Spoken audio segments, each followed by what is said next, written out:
अस्सलाम वालेकुम जी, welcome back to my channel. मैं हूं आपके साथ आपकी होस्ट समरा राजपूत। उम्मीद करती हूं कि आप सब होंगे खैर खैरियत से और अल्लाह ताला आपकी ज़िंदगी में आसानियां करते रहें।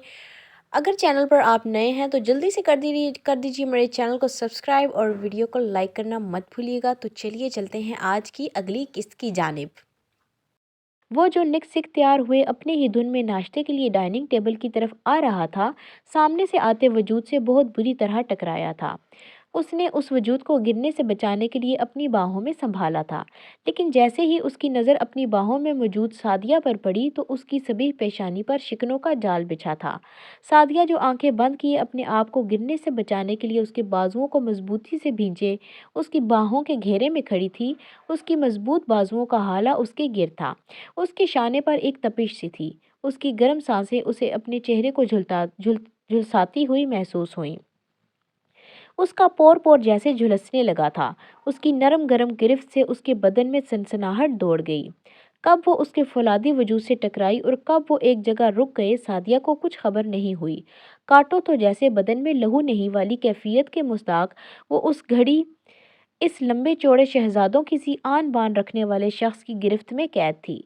उसने खुद को उसे मानी खेज नजरों से घूरते देखा तो झटपटा कर उसकी गिरफ्त से निकलने की सही की, मगर शायद वो इन लम्हों के तिलिस्म में पूर पोर डूब चुका था, जिसे जगह और वक्त का एहसास तक नहीं हुआ। सादिया का वजूद उस वक्त शोलों की लपेट में था। हम बाहर खड़े हैं। सादिया ने आहिस्ता आवाज में उसे जगह का एहसास दिलाते उसके बाजू का हाला तोड़ना चाहा। ओह! वो यकदम जैसे होश में आया। कुछ लम्हे तो वो उसको ऐसे ही देखता रहा, यकीन करते ही अगले ही लम्हे उसने सादिया को अपनी गिरफ्त से आज़ाद किया था। आशिर मलिक के ऐसा करने से सादिया बहुत बुरी तरह नीचे ज़मीन पर गिरी, क्योंकि वो उसके सहारे खड़ी थी। आह! और एक कुराह सी उसके मुंह से निकली थी। हाय अल्लाह, मेरी कमर!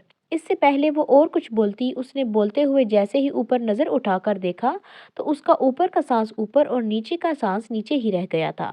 वो ये समझ रही थी कि शायद रिश्ता बदलने बदलने पर वक्त गुजरने से वो सितमगर हरजाई भी बदल गया था, मगर उसे खूंखार नजरों से खुद घूरते हुए देखकर ही उसकी आंखों में नमी घुलने लगी।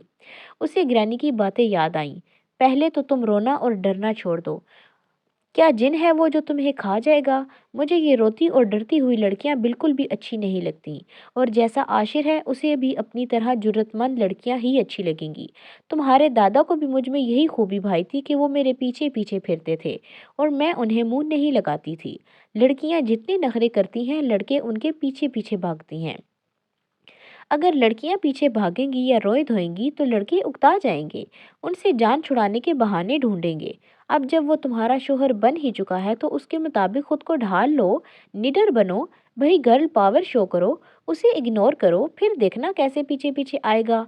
लेकिन जब वो तुम्हारे पास खुद चलकर आए तो उसे अपने होने का एहसास दिलाओ, ताकि वो तुम्हें छोड़कर कहीं और ना जाए।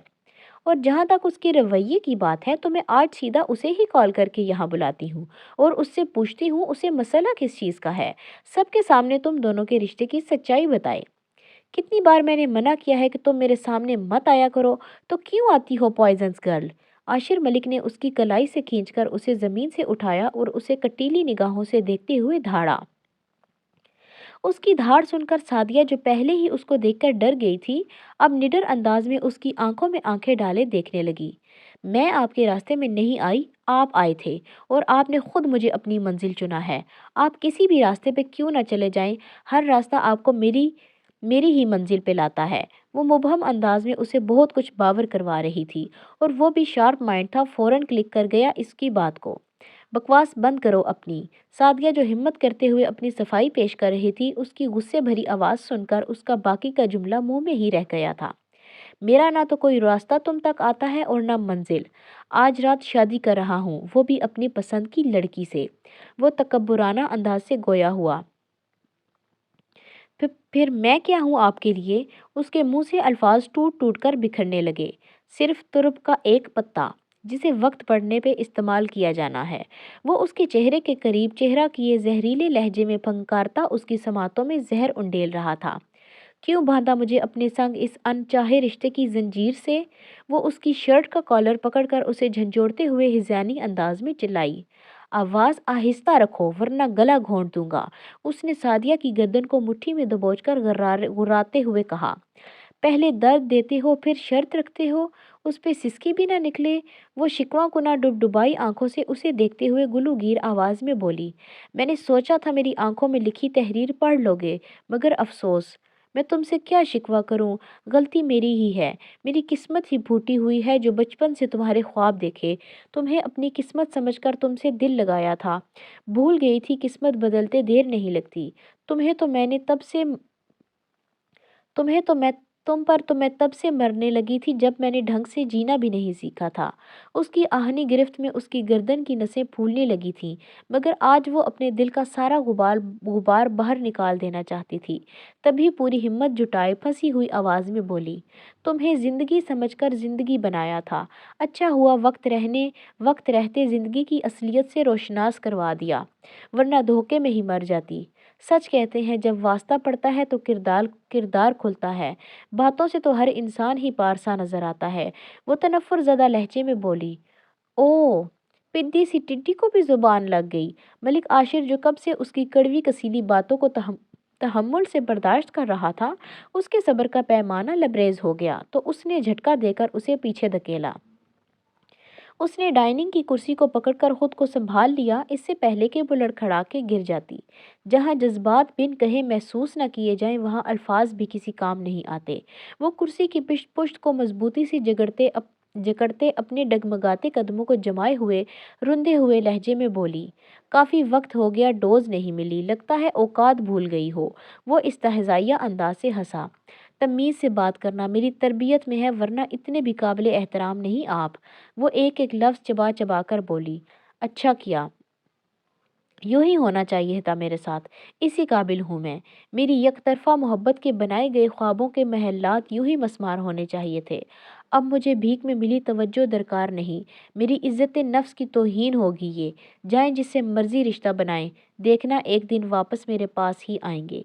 वो कहते हुए आगे बढ़ी और पलट कर बोली, जिस तरह मैं तहिए दामा रह गई हूँ ना, आप भी खाली हाथ शिकस्त खोरदा लौट के आएंगे। फिर मेरे पाँव पकड़कर गिड़गिड़ाएंगे भी तो आपको अपनी ज़िंदगी में कोई जगह नहीं दूंगी। वो तल्ख अंदाज में बोली, आज मैं पहले तुमसे ही ना निपट लूं। उसके तो सर पे लगी तलवों पे भुजी। वो इश्तियाल अंगेजी से उसकी जानिब बढ़ा। क्या हुआ आशिर बेटा, क्यों गुस्सा कर रहे हो? हुमा गर्देजी जो किचन से मुलाजमीन से नाश्ता तैयार करवाने का कहकर बाहर आ रही थी, उसकी धाड़ सुनकर वो उसके पास आती हुई बोली थी, जो गुस्से से सादिया को घूर रहा था। आप सब यहाँ? उसने हुमा के सवाल को खातिर में न लाते हुए अपना सवाल दाग दिया। फिजा की कॉल आई थी, कह रही थी मैं और सादिया घर का चक्कर लगा लें। मुलाजमीन ने तो कोई भी काम ढंग से नहीं करवाया होगा, इसीलिए आज सुबह सुबह हम यहाँ आ गए। उसकी कोई ज़रूरत नहीं थी, आपने ऐसे ही तरद्दुद किया। मैं करवा लेता हूँ मुलाजमीन से अपने हिसाब से सारा काम, उसने स्पॉट अंदाज में कहा। अच्छा आओ नाश्ता लगवाती हूँ, उन्होंने अपनायत भरे अंदाज में कहा। नहीं आज नहीं, सॉरी मैं बहुत मसरूफ़ हूँ, कहीं वक्त पे पहुँचना है, आप लोग नाश्ता कर लें। वो मुरब्बत निभाए ज़रा नरमी से मुखातिब हुआ, फिर मोबाइल पे आती हुई कॉल रिसीव करते हुए घर से बाहर निकल गया। जी मॉम। वो उजलत पसंदी में गाड़ी की पिछली सीट पर बैठा और ड्राइवर को इशारा किया गाड़ी आगे बढ़ाने का। ये मैं क्या सुन रही हूँ?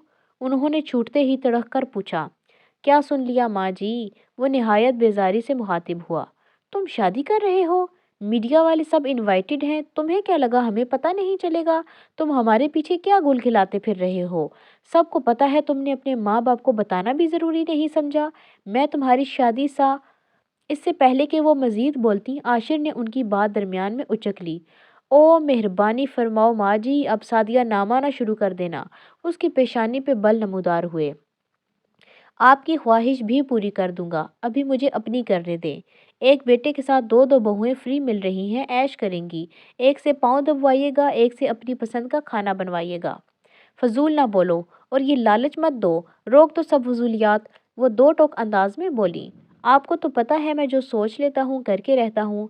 मैं तो नहीं रुकने वाला। दुआ करें शायद कोई मुआवजा हो जाए, तभी कुछ हो सकता है। वो मगरूराना अंदाज में बोला और कॉल काटकर मोबाइल से दुराब को कॉल लगाई। आज का दिन शादियों की तैयारी में बहुत मसरूफ़ गुजरा था। तमाम काम वो खुद ही देख रहा था। وہ صبح سے گھر سے نکلا ہوا تھا اور اب واپس آیا تھا۔ تیار ہونے کے لیے اس نے شہر کی مشہور بیوٹیشن وہاں بھیجی تھی اسے تیار کرنے کے لیے۔ دوسری طرف محمل کل سے بنا کھائے پیے انگاروں پہ لوٹ پوٹ رہی تھی۔ اسے وہاں سے نکلنے کا کوئی راستہ سجھائی نہیں دے رہا تھا۔ فی الحال وہ اینجل کی طرف سے بے فکر تھی کیونکہ فلپ اس کے ساتھ تھا، مگر اسے اپنے بابا کی فکر کھائے جا رہی تھی۔ نہ جانے وہ کہاں ہوں گے اور کس حال میں ہوں گے، یہی سوچ سوچ کر اس کا پارا ہائی ہوا جا رہا تھا۔ شام کے وقت وہ خاموشی سے بیسمنٹ میں موجود واحد کرسی پر بیٹھی اپنے آپ کو کوس رہی تھی جو بنا سوچے سمجھے یہاں چلی آئی تھی۔ جو کچھ ہو رہا تھا اس کی تو یہ سوچ کر جان ہلکان ہو رہی تھی، کہیں ملک عاشر اپنا کیا سچ تو نہیں کرنے والا؟ اگر ایسا ہوا تو وہ کیا کرے گی؟ اور وہی ہوا جس کا ڈر تھا۔ وہاں کا دروازہ کھلا اور اس کے آدمیوں نے 2 لڑکیوں کو اندر بھیج کر باہر سے دروازہ بند کر دیا۔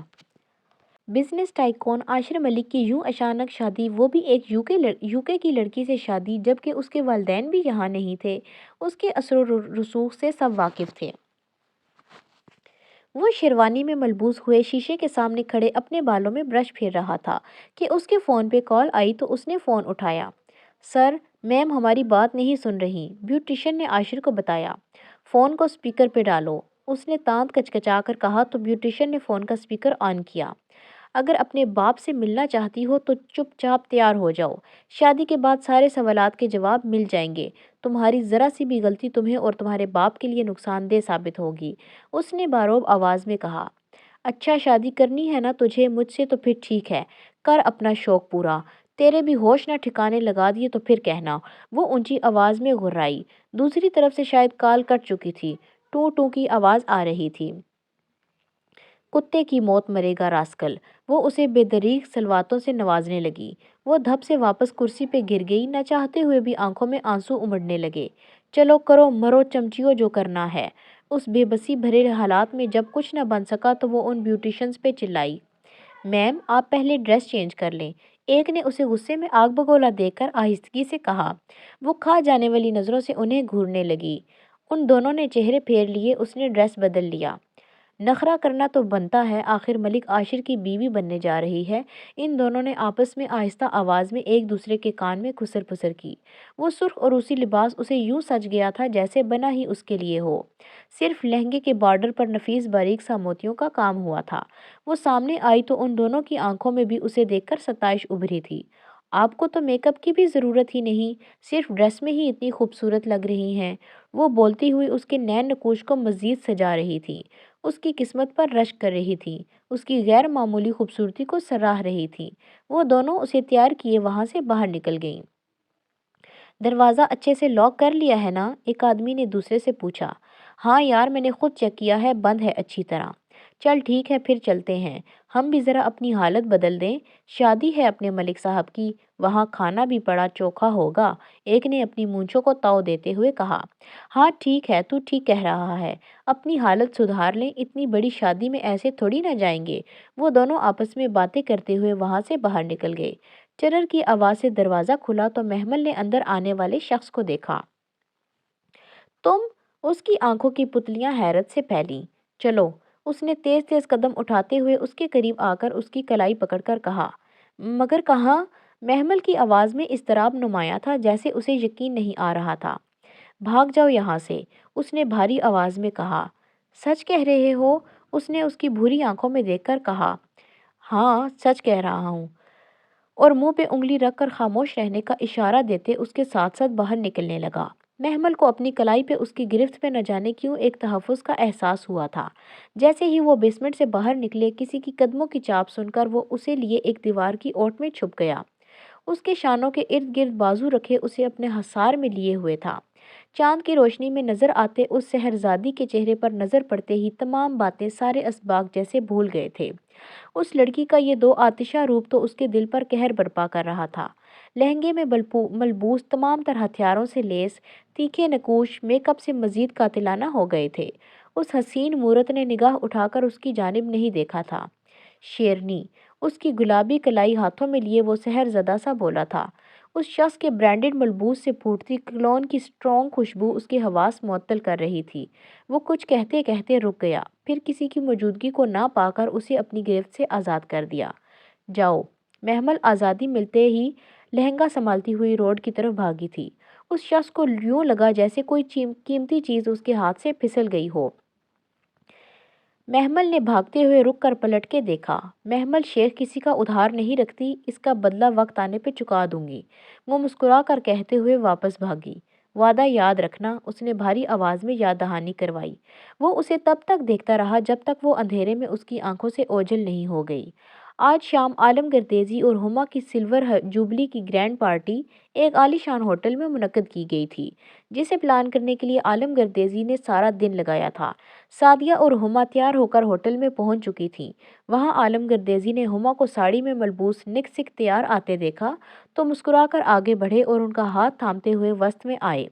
عالم گردیزی نے اپنی بیٹی سعدیہ کو بتا دیا تھا اس سرپرائز پارٹی کے بارے میں، وہ اسی لیے ہما کو اپنے ساتھ پارلر لے گئی اور اچھے سے تیار ہو کر وہ دونوں ان کے بتائے گئے ہوٹل میں پہنچ گئیں۔